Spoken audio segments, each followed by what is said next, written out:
আসসালামু আলাইকুম। আমি মোহাম্মদ আমিনুল ইসলাম। এখন আপনাদের সাথে ভিডিওতে যে বিষয় নিয়ে আলোচনা করব সেই বিষয়টি হলো গবাদি পশুর শ্বাসকষ্ট বা লালাজরা এবং এর সাথে সাথে গবাদি পশুর পায়ে ব্যথা হলে আপনারা কি করবেন এই বিষয় নিয়েই এই ভিডিওতে আলোচনা করা হবে। আমার এই ভিডিওটি যদি আপনাদের একটু ভালো লেগে থাকে তাহলে প্লিজ লাইক, শেয়ার, কমেন্ট এবং সাবস্ক্রাইব করবেন। আপনাদের কোনো বিষয়ে যদি প্রশ্ন থাকে তাহলে আমাকে কমেন্ট করবেন, আমি পরবর্তী ভিডিওতে সে বিষয়ে উত্তর দিয়ে দিব। ভিডিওতে যে গরুটি দেখতে পাচ্ছেন, দেখেন এই গরুটি হাঁটতে পারছে না, খুব কষ্ট হচ্ছে, এক পায়ে খুঁড়ি খুঁড়ি হাঁটতে আছে এবং গবাদি পশুটির পায়ে ব্যথার সাথে সাথে গবাদি পশুটির ঠান্ডার সমস্যা রয়েছে, মুখ দিয়ে লালা পড়ে এবং শ্বাসকষ্ট দেখা দেয়। এই ধরনের সমস্যা হলে থাকলে আপনারা কি করবেন এবং কোন ধরনের ঔষধ খাওয়াবেন এই বিষয় নিয়েই এই ভিডিওতে বিস্তারিত আলোচনা করা হবে। আমার এই ভিডিওটি যদি আপনাদের একটু ভালো লেগে থাকে তাহলে প্লিজ লাইক, শেয়ার, কমেন্ট এবং সাবস্ক্রাইব করবেন এবং আপনাদের কোনো বিষয়ে যদি প্রশ্ন থাকে তাহলে আমাকে কমেন্ট করবেন। সাধারণত এই ধরনের সমস্যা যেসব কারণে হয়ে থাকে, এই ধরনের সমস্যা যদি গরুর হয়ে থাকে তাহলে আপনারা বুঝতে হবে আপনার গরুটির খামারে অতিরিক্ত ঠান্ডা রয়েছে। কেননা এখন গরমকাল এসে গেছে এবং রাত্রে অনেক ঠান্ডা পড়ে। আপনি প্রাথমিকভাবে অনেক সময় দেখা যায় যে গরুকে অতিরিক্ত ঠান্ডা দূর করার জন্য বেড়া দিয়েছেন, কিন্তু এখন গরম পড়ার পর আপনি আর বেড়া দিচ্ছেন না, রাত্রে অতিরিক্ত ঠান্ডা পড়ে, এই সময় এই সমস্যাটা হয়ে থাকে। এছাড়াও আপনি যেখানে গরুটি রাখেন সেখানে রাত বড় হওয়ার কারণে বেশি পেচ্ছাব করে বা ভিজা খড়কুটা থাকার কারণে অনেক সময় দেখা যায় যে ওই স্থানে ভিজা থাকে এবং কাল সৃষ্টি হয় এবং শেষেতে হয়ে যায়। এই কারণে অনেক সময় এই ঠান্ডাটা লেগে যায়। মূলত ঠান্ডা লাগার কারণে অনেক সময় মানুষের গায়ে যে ঠান্ডা লাগে, গাগাতর ব্যথা হয়, এই ধরনের একটা সমস্যা হয়ে থাকে।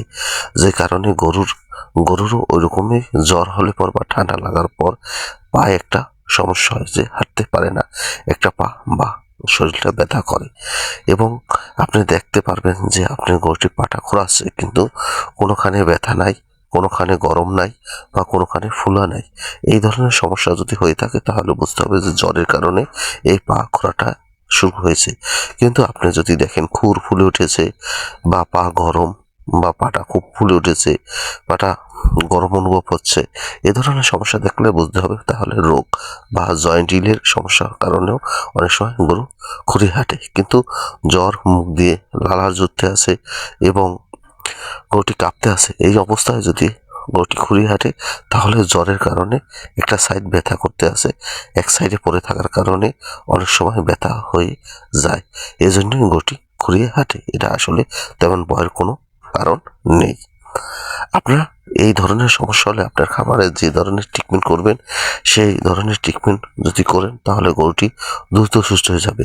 আপনারা সর্বপ্রথম আপনার গরুটিকে আপনারা যে কোনো একটা অ্যান্টিবায়োটিক দিবেন, হাই অ্যান্টিবায়োটিক, চতুর্থ প্রজন্মের অ্যান্টিবায়োটিক দিবেন। এই অ্যান্টিবায়োটিকটা দিলে আপনার গরুটির সব ধরনের ব্যাকটেরিয়াও মারবে এবং ভাইরাসও দিকেও কাজ করবে। তার মধ্যে যে ভাইরাস এবং ব্যাকটেরিয়া কাজ করে এরকম অ্যান্টিবায়োটিক রয়েছে, সেফটিএক্সন, সেফটিও4, এ ধরনের অ্যান্টিবায়োটিক ব্যবহার করতে পারেন, মার্ভোভেট ব্যবহার করতে পারেন এবং পোনাপেন ব্যবহার করতে পারেন। এবং আপনারা ব্যথা নির্ধারণের জন্য একটি ব্যথানাশক ব্যবহার করবেন। এ জায়গায় আপনারা দু ধরনের ব্যথানাশক ঔষধ ব্যবহার করতে পারেন, মেলবেটও ব্যবহার করতে পারবেন অথবা ফ্লুক্সিনও ব্যবহার করতে পারবেন।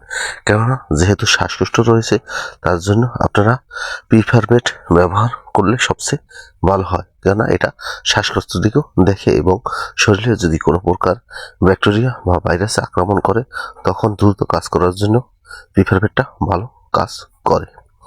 এবং আপনারা এর সাথে সাথে আপনারা গরুটিকে অ্যান্টিহিস্টামিন দিবেন যাতে কোনো প্রকার অ্যালার্জি না শুরু হয়ে যায়, এর জন্য অ্যান্টিহিস্টামিন দিবেন।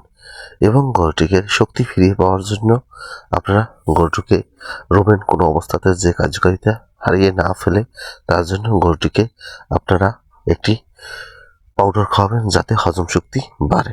এর মধ্যে রয়েছে আপনারা জাইমিমেট খাওয়াতে পারেন, ডিজেট খাওয়াতে পারেন, অথবা RC4 খাওয়াতে পারেন, অথবা রোমেন কেয়ার খাওয়াতে পারেন। এ ধরনের যে কোনো একটি ঔষধ খাওয়াতে পারেন যাতে হজমটা ক্লিয়ার হতে পারে।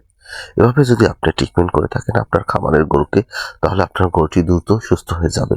এবং আপনি কখনোই যদি গরুর ট্রিটমেন্ট না বুঝেন একা একা করতে যাবেন না, আপনার নিকটস্থ একজন প্রাণী চিকিৎসকের পরামর্শ অনুযায়ী আপনার গরুটিকে ট্রিটমেন্ট করবেন, তাহলে আপনার গরুটি দ্রুত সুস্থ হয়ে যাবে। আপনার যদি ট্রিটমেন্ট না বুঝে থাকেন তাহলে আপনি কখনোই ট্রিটমেন্ট করবেন না, তাহলে খামারের লস হতে পারে। এবং অ্যান্টিবায়োটিক ব্যবহারের আগে সবসময় মনে রাখবেন অ্যান্টিবায়োটিকের ডোজ কমপ্লিট করবেন, কেননা অ্যান্টিবায়োটিকের ডোজ কমপ্লিট না করলে আপনার গরুটির রেজিস্টার হয়ে যেতে পারে। এবং অ্যান্টিবায়োটিকের ডোজ কম বেশি হলে আপনার গরুটির রেজিস্টার হয়, তার জন্য আপনার সঠিক মাপের জন্য এবং সঠিক নির্দেশনা অনুযায়ী অ্যান্টিবায়োটিক ডোজ কমপ্লিট করতে হবে। আমার ভিডিওটি ভালো লাগলে প্লিজ লাইক, শেয়ার, কমেন্ট এবং সাবস্ক্রাইব করবেন। আপনাদের কোনো বিষয়ে যদি প্রশ্ন থাকে তাহলে আমাকে কমেন্ট করবেন, আমি পরবর্তী ভিডিওতে সে বিষয়ে উত্তর দিয়ে দেবো।